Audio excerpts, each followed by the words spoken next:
Welkom at de Andere Krant. De Andere Krant is an independent newspaper that is published on a weekly basis in the Netherlands.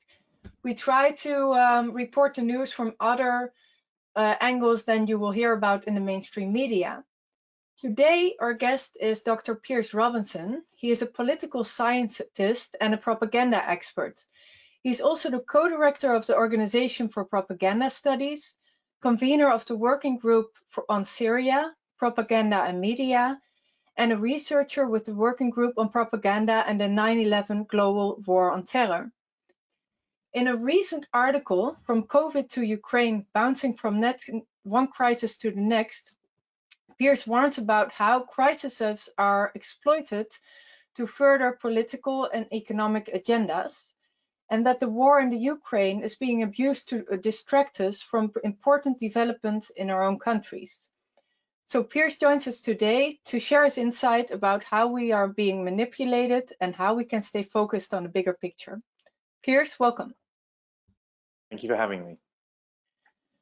So on your website, I read manipulation of public opinion via techniques of propaganda have been commonplace in Western public spheres. Can you explain about what the types of techniques are that are commonly used? Well, propaganda, I mean, one of the first points to make about propaganda in democracies is that often people think that propaganda doesn't apply, that propaganda is strategies which are used in authoritarian states or strategies which are used only in moments of crisis or wartime. And of course, propaganda actually has a long tradition in Western democracies. The issue is that we've tended to rebrand it, and it's called public relations or strategic communication or a host of euphemisms which you see circulating.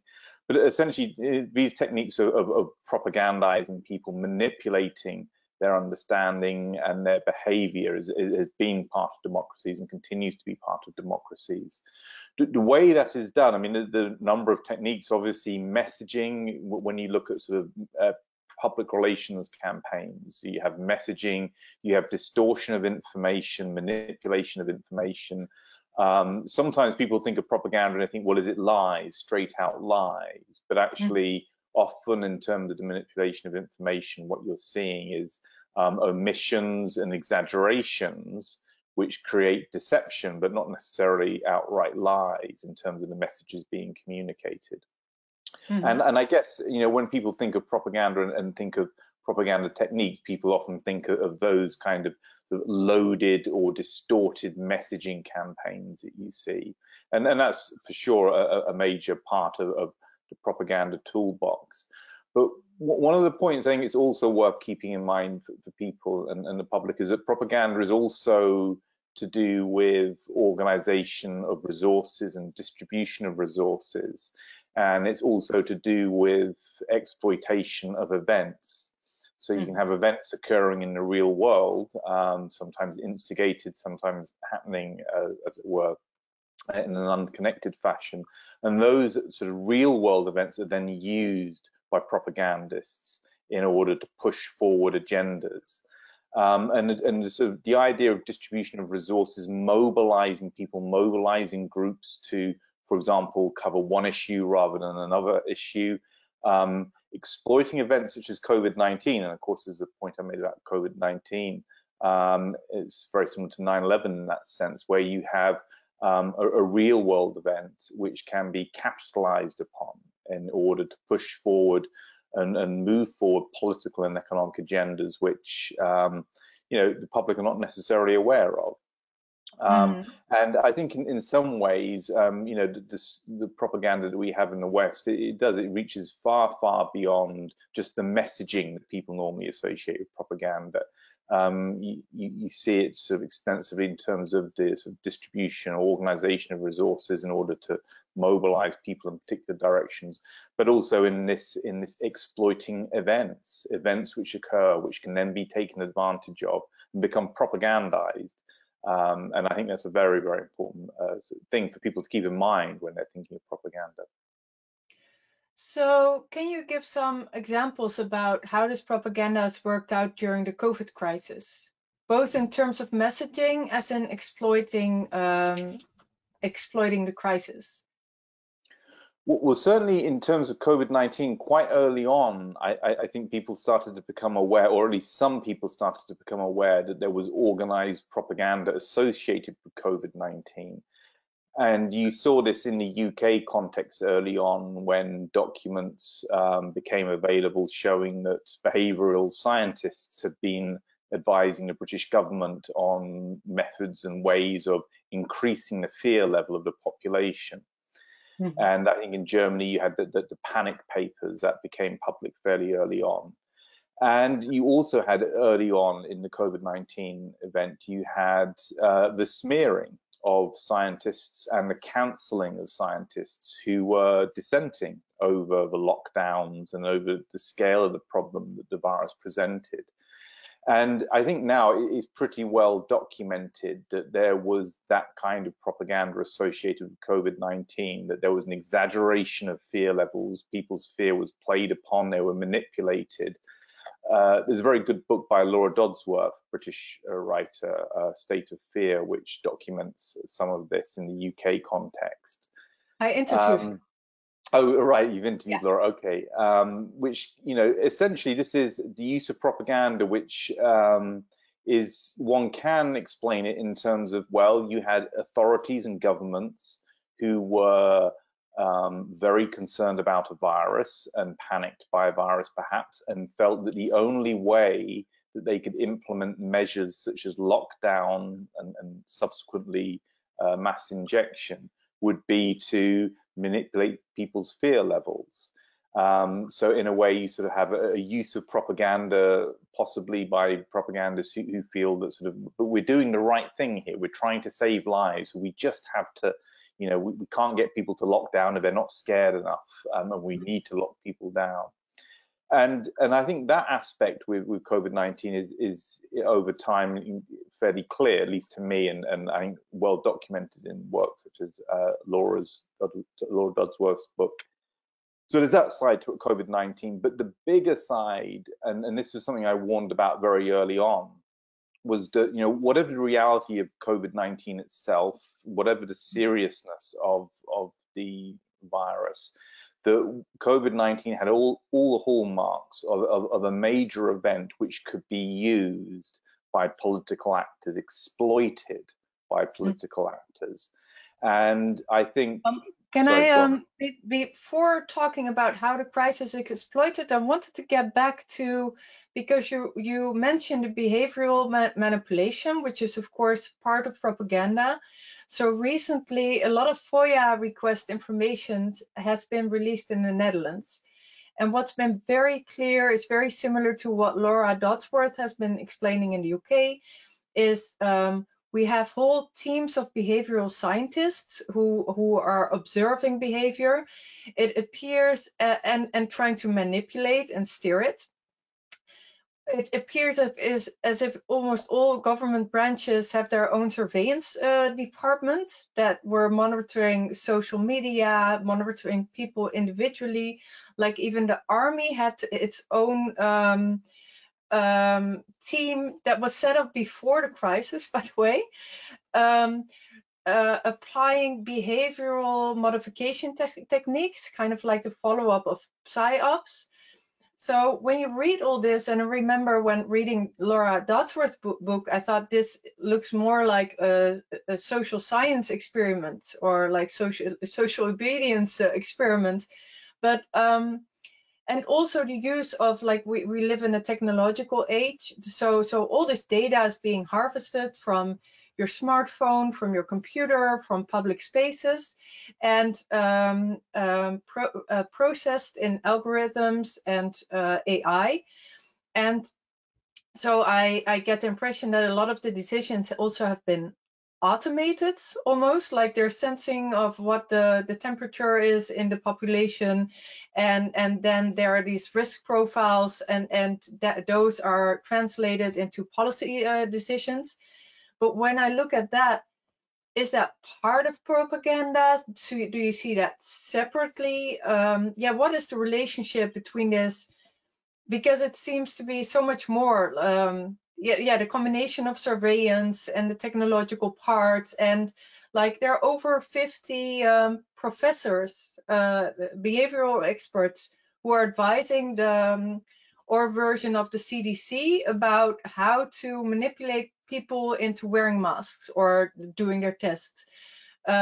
It seems to go farther than propaganda, or is it part of propaganda? How do you see that?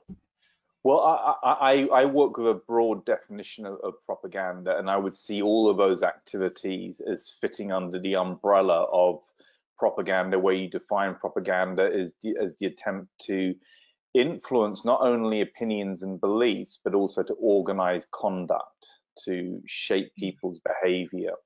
So all of the, especially the behavioral science, which goes into working out how to manipulate people, timing of policies, for example, as you said, sort of, as we're taking the temperature of the population, exploiting the vast data gathering resources, which is now available because of our internet-based society. All of this is ultimately about manipulation of minds and of behavior. So it's all comes under propaganda.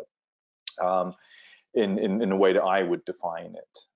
This is my point earlier, that so people think of propaganda and they think of posters and messaging campaigns, but it's much more in depth than that. And what you were just explaining in relation to the Netherlands, I think was some very good and very worrying, of course, but some very good examples of quite how extensive the science is, which is involved in these strategies of manipulation that we see nowadays.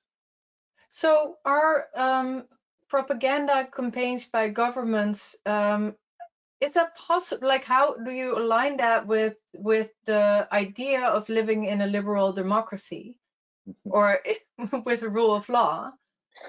Is that a, yeah. is that a, yeah, sorry. It's flatly contradictory. And this is one of the reasons why I, as somebody who started studying political science and media and public opinion, why I ultimately became so interested in looking at propaganda, certainly in the last 10 years. And it was because as soon as you understand, as soon as you recognize that there is extensive propaganda, that manipulation of people's behavior, and when one recognizes that that isn't simply propaganda trying to persuade people to do one thing or another, it actually involves, well, what I define as a non-consensual process. You're getting people to behave or act or believe through deception of some kind, or through incentivizing, or even through coercion. But when you recognize that, and when you can actually see that, and you can see how extensive it is, you suddenly realize that democracies start to look much, much less democratic. And in fact, as you so well described in relation to what is coming out in the Netherlands, when you add all of this together, you're not looking at a functioning democracy. If people are being manipulated, if experts are being deployed in order to figure out how to get people to comply, it means that all of that compliance isn't a consensual process. People aren't consenting. It's not as though somebody sat down and persuaded you that this is what we need to do. It's being done undercover, as it were. And it's profoundly undemocratic, profoundly dangerous. And I would suggest, and is one of the reasons why we are in the mess that we are in now in the West, with deeply unaccountable political structures, and appearing to lurch from one crisis to the next, from one war to the next, without any meaningful control as a public over what is happening, because the level of propaganda is just so extensive that our democracies have ceased to function. I think there's a pulse in there somewhere for our democracies, but it's a very, very, very weak one. But yes, it's incompatible with democracy. It is. This is not how democracy is meant to function. This is not consent that is being obtained here. Consent is being manufactured, as Walter Lippmann described. So that, of course, getting back how crises are exploited, it makes it very easy to manipulate people, but also to further agendas that they are really unaware of. So this is what you wrote about in your article. Can you comment on that, how this crisis has been exploited? Well, the issue with COVID-19, and I wrote a piece very early on for Off Guardian, and pointing out that, well, looks a bit like 9/11, where you have a major event, you have very high levels of fear in the population, and then you have a population which becomes very malleable. And I was familiar with this because I'd looked at the global war on terror and wars and conflicts which flowed from that.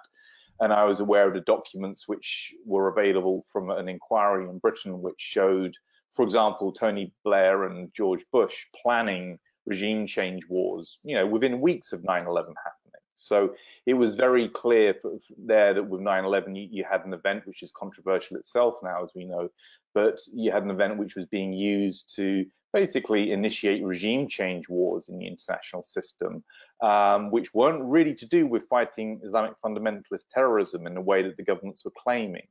So you have a big event, you have a lot of fear, populations are very, very malleable in that situation, and political actors can really push forward agendas.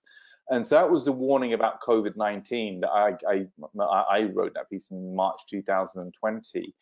And then over time, the longer COVID-19 went on, the more it became apparent to me, and I think some people called this out right at the start, was that, wait a minute, there's quite a lot going on behind the scenes.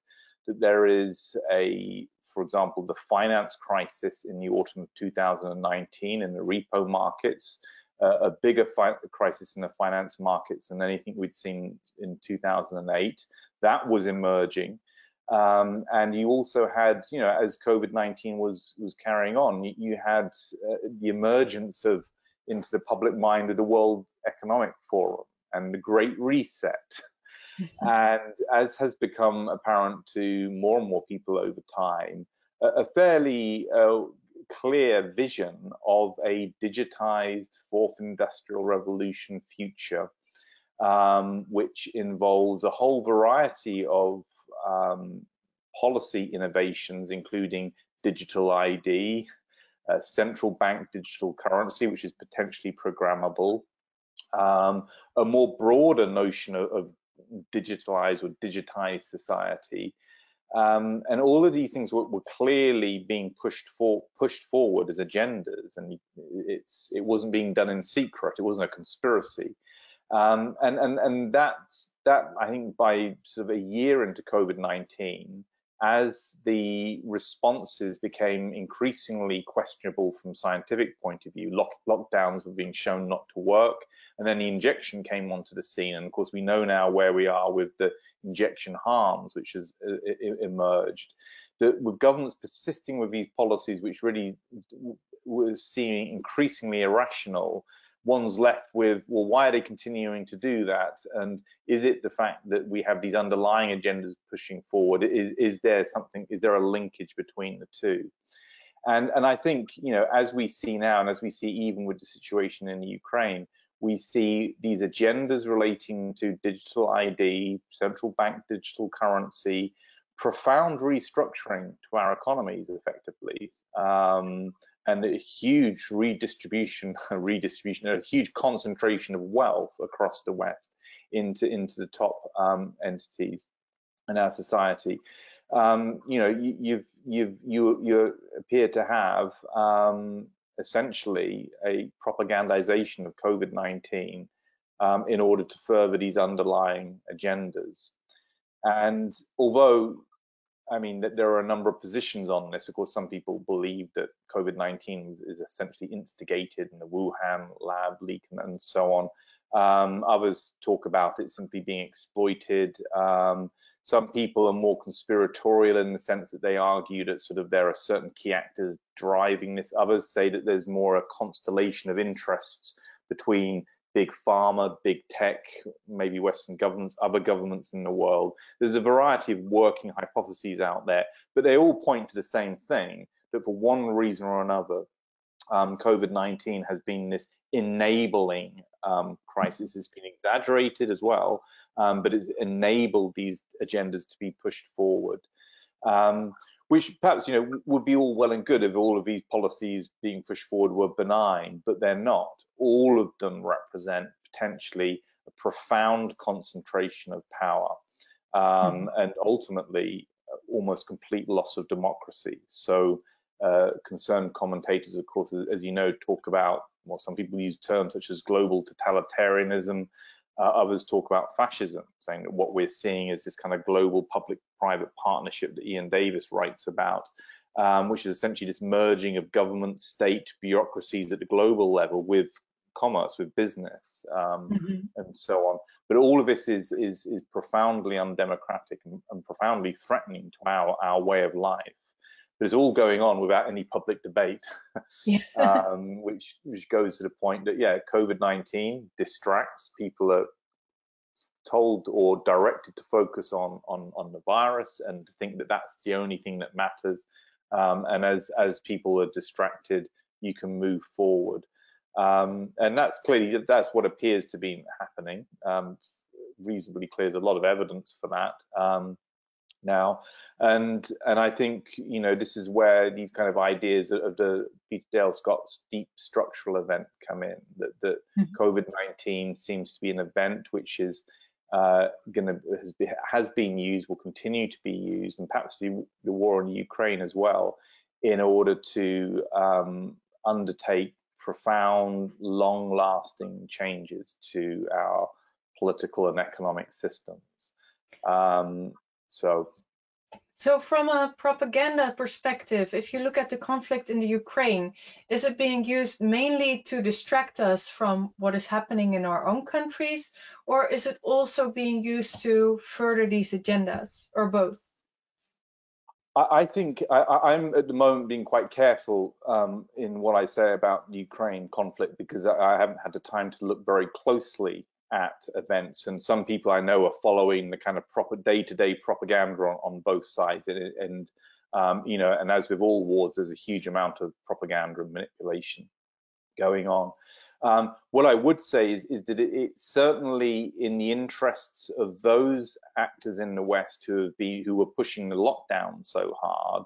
This is a very useful distraction for them at the moment, because it was very clear that understanding about, for example, injection, stroke vaccine, in inverted commas, harm, and also the kind of political agenda that you could see articulated through the World Economic Forum, there's a lot of public awareness of that. We have the trucker protests in Canada. We have a vast number of organizations, a large number of organizations around the world, made up of often of scientists, but also more widely, campaigning against lockdown, injections, mandates. There's a huge amount of resistance building.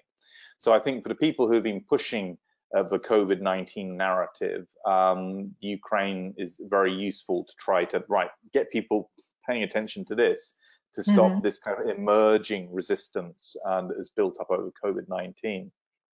But I think it's also very likely, in exactly the way that you described, that the crisis itself is one which will be taken advantage of, or maybe even being exacerbated in order to help push through underlying agendas. And I think, you know, the way we see in the West is continuing drive towards censorship of people over social media, the continuing drive towards digital ID, and you can start to see that in tandem with the kind of economic impact of the war in Ukraine, this kind of decoupling of Russia with the West, you can see the kind of turmoil that could potentially create, but that will just help to continue to sort of maintain the sort of the fertile grounds for pushing forward on the agendas that they have been for 2 years. So I think that's is both quite possibly going on.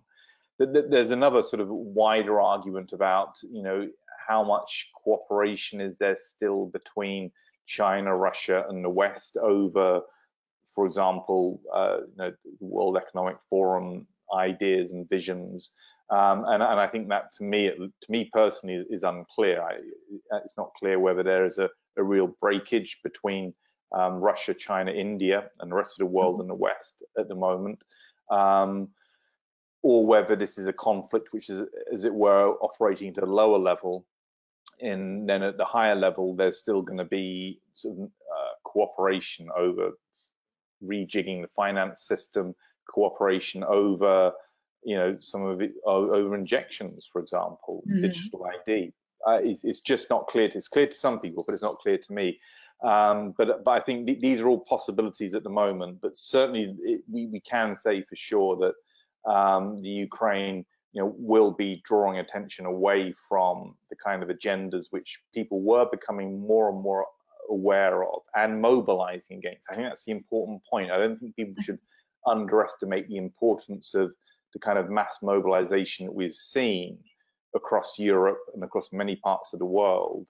Elite groups are always nervous about that. If you've got people who are willing to go out on the streets and to protest, and if people start to become aware of, some of the extraordinary corruption that we've seen in relation to the injections, and Robert F. Kennedy Jr.'s book, The Real Anthony Fauci, is an absolute indictment of the corruption, the corrupt relationship between public health and big pharma.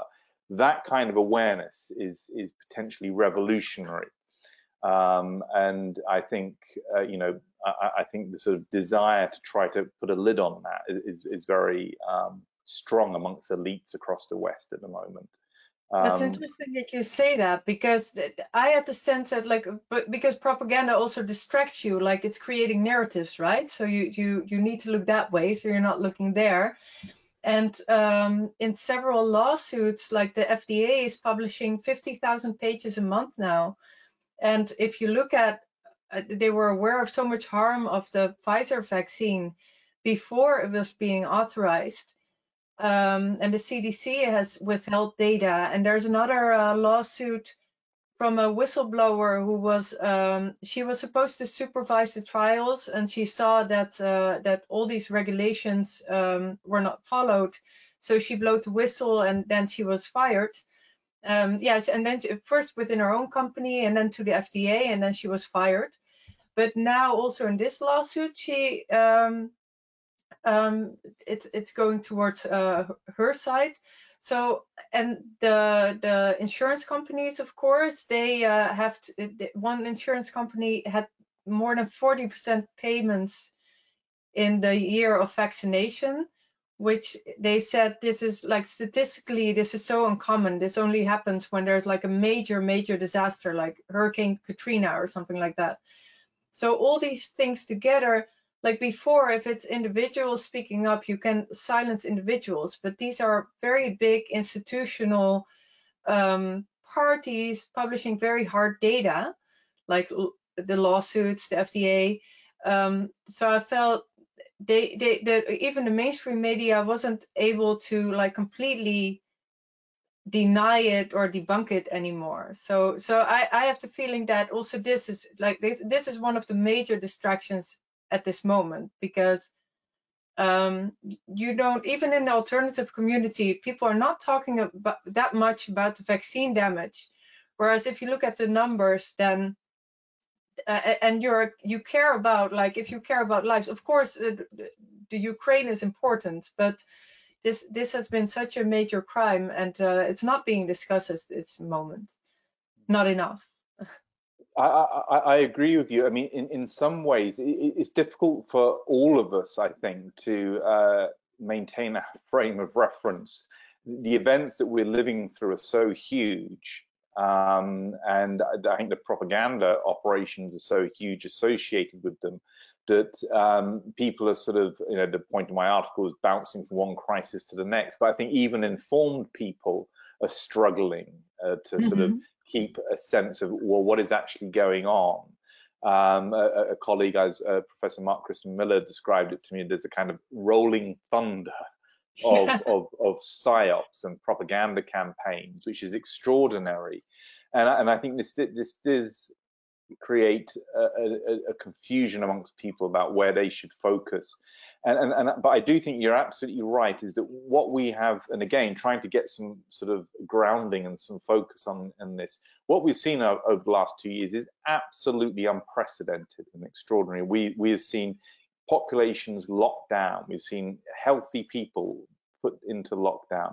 We've had governments either implementing or playing with the idea of force injecting entire populations with an experimental drug. I mean, if you wanted to sat down and explain this scenario to anybody 10 years ago or 15 or 20 years ago, they would have been horrified.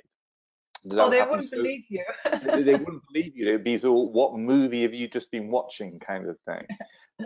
And it is, you know, the scale of these things are so great that, but absolutely, this is a moment where if people who have woken up to the propaganda, to mainstream media bias, to the fact that our parliaments aren't really very representative, have woken up to the fact that the injections are causing tremendous harm, have woken up to the fact that, quite aside from that, the policy of lockdown, and if you look at this globally, I mean, sort of books by people such as Toby Green, the impact on developing countries, on the poorer sections of populations is horrific.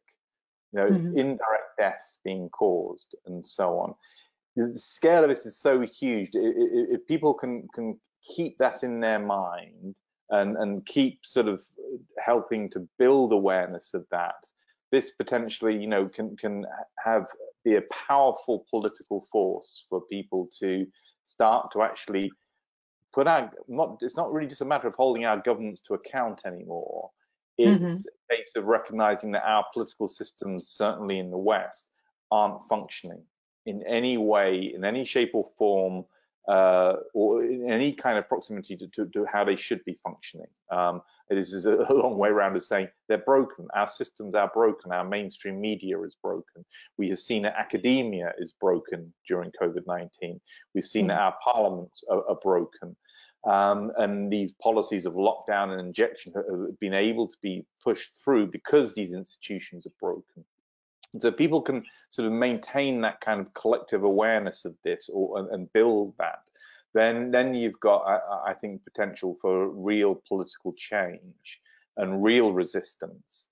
But it will take time, and it will take for people to be organized, and it will require people to, you know, to keep an eye on, you know, I'm not trying to say that people should not pay attention to Ukraine, but people should keep an eye on the underlying processes at work, and also keep an eye on how they might be being distracted by events and so on. But it's certainly critical for us to keep our eye on what has now emerged about the organizations I was talking about earlier, whether it's the World Economic Forum or the central banks and all of these policies which are threatening our democracy. But if we can, you know, keep those in mind, then I think you can, with that awareness, build a real challenge, because it is, you're absolutely, it's absolutely extraordinary, this information coming out. And, you know, if this information isn't powerful enough to, as it were, mobilize people, then I don't know what otherwise would be. The evidence of corruption is so great now. And, you know, and I think there is a lot of awareness. A lot of people have woken up to this and continue to be. I know that Ukraine is focusing attention, but there's already a lot of people who are starting to question aspects of the whole Ukraine conflict, saying, well, it's not the black and white conflict that's being presented as by the mainstream and so on. And of course it isn't. It's far, the reality is far away from the way it's being presented and promoted by Western governments, certainly.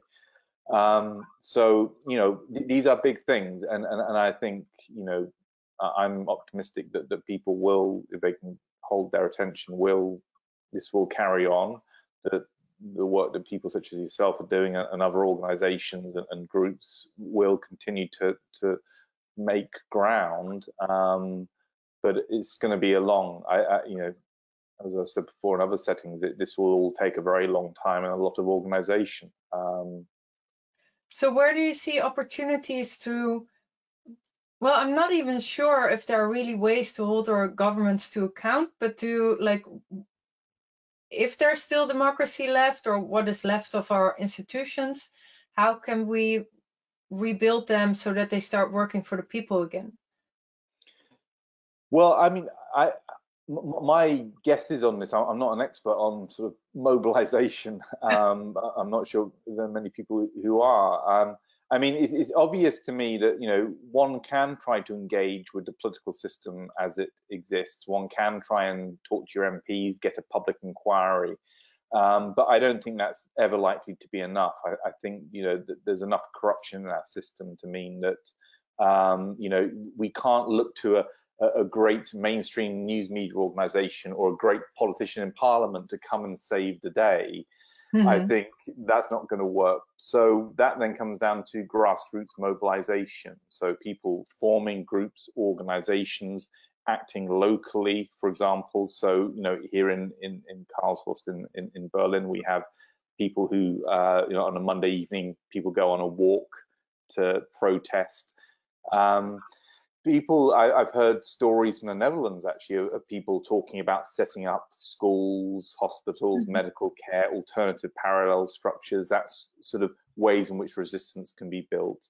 But that's I think the road that we'll probably all have to go down, which is trying to build grassroots communities and political movements, and then.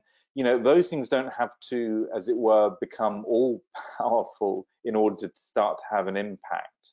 Because if we're describing a world in which powerful actors and elite groups have considerable control over what people are doing, they also have to react to realities when large numbers of people start to organize and oppose what they're doing. They can't force people unless they clamp down into a completely authoritarian, totalitarian fashion. They need, or they want to try and keep consent of enough people. So that can already start to have an impact. And I don't know. I mean, my sense at the moment is that the backing away from things like injection mandates and lockdowns is a little bit from the pressure that we've seen. And they've realized we have to back off. The danger is, of course, is that they're going to jump back in again at some point. But I think that there probably has been some effectiveness there. And I think if coordinated and organized opposition, mobilization against what's being pushed on us, and then also developing alternative visions for the future which people can rally around, that's the way to go with this. It's an unclear territory. I don't think there's a handbook on this for any of us. But I think in the way that you see, whether it's people, the work that you're doing, or the work that any of the big sort of organizations such as the World Council for Health, commentators, writers, also academics as well, who are sort of more or less out of the system, but still continuing to work and forming communities. Those are all the things which I think are potentially can help build something which can start to affect change over time.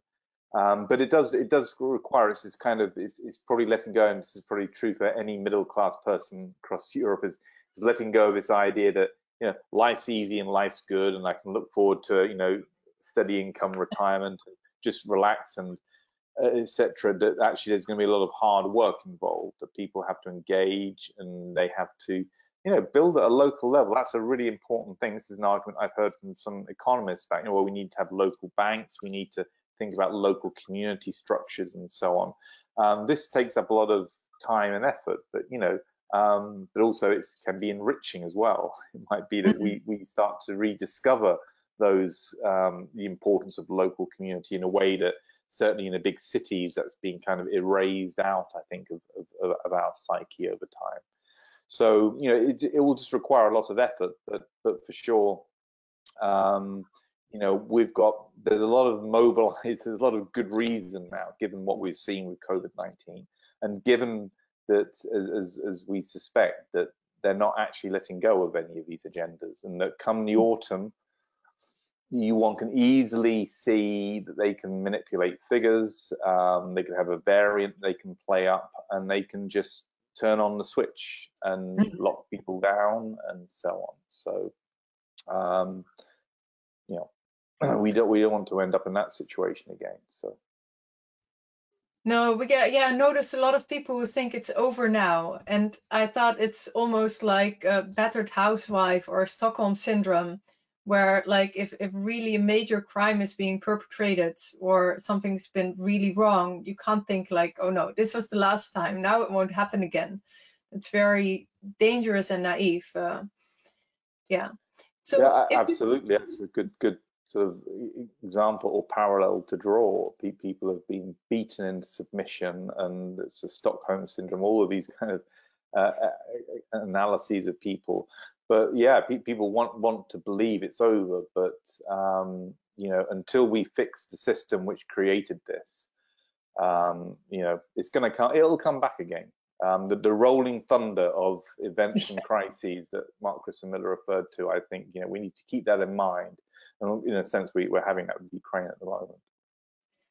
yeah, in that sense, Ukraine is also further like the climate lockdowns, because now we're cut off the gas and we have major policies to switch to electricity, which really not reliable yet. So it's a recipe for energy outages, but also carbon emission restrictions and perhaps even carbon lockdowns. But well, they've come forward in policies. So if you look at where, like you're talking about these underlying processes working towards, what do you think they're working towards? Like if we're not paying attention and if we're not going to restore our democracies, what will the future look like? Well, I mean, this is one of the things that with Panda, the organisation, we're trying to sort of develop some sort of groups to think through more systematically what seems to be occurring. I mean, I think in a sense we have an idea of aspects of the agendas, and so the notion of the fourth industrial revolution for IR, the notion of digitized society, the ideas of digital identity. Now all of that gives basically a huge amount of control over people in terms of being able to track data, behavior, and so on. And then of course what it also links to in terms of the central bank digital currency potentially, and if it's programmable, is essentially what people, you know, the parallel they draw is the Chinese social credit system. So you're talking about a move towards a world where your autonomy as an individual is sharply reduced, and that potentially you can't do, act, or behave without some kind of monitoring going on. You can be easily punished, so that if you know, for example, so one of the examples that people give is that, you know, you post something on Facebook which is, you know, upsets the powers that be, then you're sanctioned immediately, and you can be readily sanctioned because all currency is digital and the money can be removed. All of these kind of nightmare scenarios, but all of that ultimately is about concentration of power. It's about removal of the autonomy of the individual, and then concentration of power. And then the question goes, well, what's the drive for that concentration of power? And of course, I mean, some people will argue that this is, you're primarily looking at a class block, and this is what Kees van der Pijl argues, a kind of a big tech, big pharma, military industrial complex block, these major corporations, and they're shoring up their own wealth and their own position in the economic order in the face of major changes. And so this is where some people use the term, is this a kind of neo-feudalism that we're going into?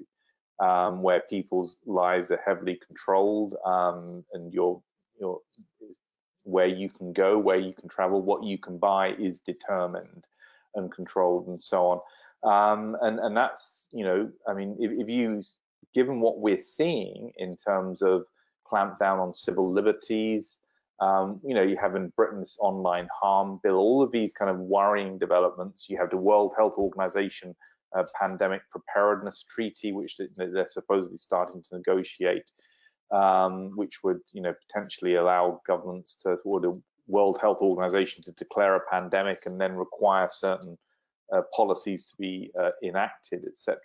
All of these things taken collectively point towards just loss of autonomy and concentration of power.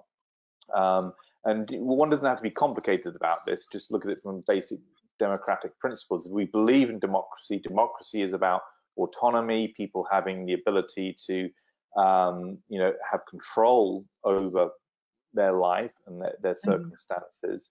All of these changes takes you away from that. It's not about empowering people. It's not about strengthening autonomy or local autonomy. And as the reason why democracy emerged in Enlightenment thinking in the West, when you don't have democracy, you have the dangers of corruption, and you have the dangers of evil, or not evil, but very bad things being pursued by governments for selfish purposes. And it's the whole reason why we have democracy, is to stop that from occurring. So we lose these mechanisms. They get stripped out. Right to privacy, digital identity, all of these things, leaving us in a position where we're, as a people, us, the masses, whatever you want to refer to us as, are left at the mercy of very, very powerful actors. And so that's I think that's the worry of where this is taking us. Some people, of course, have other concerns related to the transhumanism. There are some, frankly, from my point of view, sort of bizarre sort of ideology you see coming out from Facebook and metaverse. This notion of people sort of immersing themselves into these digital environments and the kind of things that Klaus Schwab comes out with. I laugh nervously, because I think some of these people really believe this stuff, and so this is kind of the real stuff of nightmares, and so on. But that's an element of it. But I think for us more immediately, it's just a loss of control, and loss of control, loss of or democracy. I tell you, in my experience, what it means. I mean, the loss of democracy we've had in the West, for a long time now, has helped to underpin all the wars which I've been studying for the last 20 years, and in 9/11 itself, which is a controversial event, as we know now, in terms of the authorship of it and so on.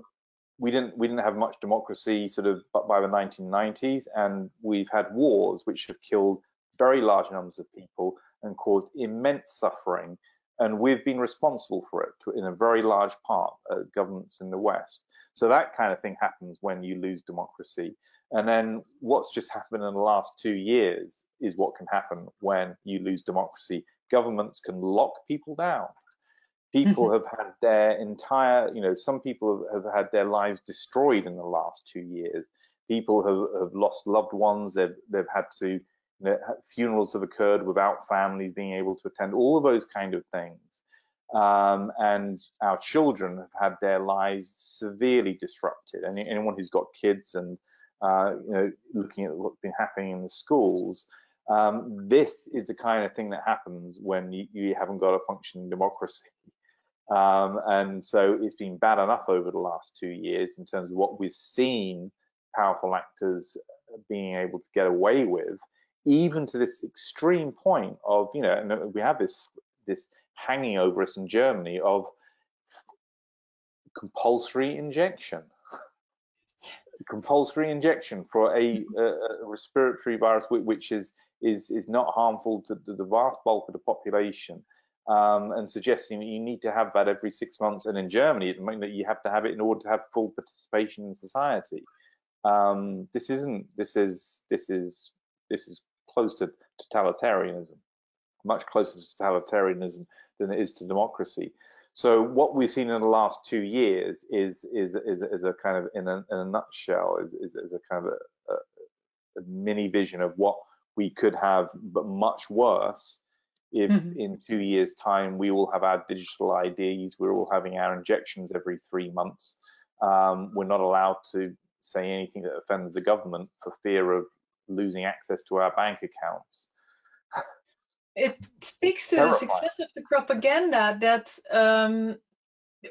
if I look at a lot of people around me who are not in the same, like they're not writing for the Andere Krant, then they really believe we still have a democracy. So all this has happened and they still believe that democracy is functioning. That's quite an accomplishment. Well, yeah, the only, again, tending to be optimistic on these things, there are a lot more people now than 2 years ago who are aware of corruption and the loss of democracy. So there are more people who are switched on to mainstream media bias. There are more people switched on to propaganda, and there are many more people who, understand now that our political actors, and I'll say this quite happily, the vast majority of our elected representatives in parliaments are either corrupt or naive or simply not up to the task. And a lot more people are aware of that now. I don't know what the percentages are, but I'm guessing that a good 20% plus of populations across Western Europe have woken up to what's going on. So for sure, a lot of people still believe what they're being told, but it's less than it was 2 years ago. And I think the evidence for that is in the mobilization that we see and the amount of people willing to go out and protest, people being part of various organizations, independent media, independent researchers. That's all a good sign. But yes, I mean, it's testimony to the power of propaganda that they've got us as far as they have done down this road of loss of democracy. But it's not a fight which is over yet. It's not, the outcome isn't determined yet. We're a long way away from being able to have to say, look, it's every man and woman for him herself, and it's all hope is lost, run for the hills kind of territory. There's still potential for pushback and for change to happen. So and they're not all powerful. Okay, I mean, as you were saying in relation to the injection harms, that information has come out, and has come out probably for a variety of reasons. But some of the reasons it's come out is because some scientists and some have been brave and from the very start and challenged what's going on. And also people have had time to absorb what's happening and to see or maybe experience through relatives or themselves vaccine or injection injury. And that, so that has meant that has come out. So I think, we keep pushing in the direction we're all pushing in. And we've got a chance that we can broaden the number of people who realize that there's something profoundly wrong with our societies. And also, people need to be given a bit of time. I mean, people have been hit with Ukraine, and people were coming out thinking, oh, I really hope it's all over. Now, of course, you and I could be wrong, and maybe it is all completely over, and none of these policy agendas will be pushed forward, which would be great, and I'll be the first person to be celebrating. But if it's not the case, and we start to get towards August, and those messages about lockdown start to come out, then people will be primed already to realize, wow, they're going to take us back into what we've just been over the last 2 years. So a lot of people who at the moment who are just sort of breathing a sigh of relief and think, well, okay, things are getting back to normal and so on, they'll be engaged again. Much bigger, much quicker than was the case when COVID-19 started as an event, where it took people time to, even the most critical people, even the people who became most critical initially, I think, were, wait a minute, maybe there is a big virus which we have to be really, really scared of. So do you have very practical advice for our readers or listeners about what they can do now to chart a way back to liberty? Well, I think that the point I made earlier about this is not going to be easy. This is going to be hard work for everybody, and I realize that people have immediate pressures of life, family, and work, and so on. But I think getting engaged. There are so many organizations out there now, campaigning against COVID on a whole variety of from a whole variety of angles. People can get involved in them. There are political parties emerging. They're not difficult to find on the web. People can also talk and engage at a local level. I mean, as I said, here in Germany, there's local activities going on. So I think the more people who join, the more people who join organizations, and something more solid will build out of that. Ultimately, at the moment, we have lots of different organizations, but I think that's an important thing to do. But also maybe just keeping an eye on the local and thinking sort of, You know, if there's this vision of us all just being in these kind of digitized worlds where you never speak to your neighbor because you're just on your metaverse all the time, maybe reconnecting locally more. That people, there's already sort of local farmer produce and so on that we're seeing here, and even in this part of Berlin. But that kind of local level stuff is important for people to do, I think. And I mean, CJ Hopkins, and CJ, he's based in Berlin. Sort of day-to-day resistance. Don't wear the mask. Challenge people. That's the other thing. Speak to people and challenge them. And this is what we find is that we found from the very beginning that we knew many people who were skeptical as well, but people are too scared to say anything. And every day, I think sort of my wife talks to sort of somebody else she hasn't spoken to in a long time and realizes that they have the same doubts and so on. So I think people talking, community, but also joining organizations or joining groups to whatever extent you're able to are all practical things that people can do, and which will help to build ultimately the kind of, I guess what we're talking about, the kind of political force or the political movement which can hopefully try to repair our dysfunctional democracies. Thank you. This has been a very interesting conversation, and I hope it will help people to look at the bigger picture and start building in very practical ways their way back to freedom. And of course, Ukraine is very important, but if we have a functioning democracy, then we wouldn't be sucked into all these wars. So that's the first thing we need to work on. That is very true. If we had functioning democracies, we wouldn't have the problems that we have. So good to talk to you. Thank you.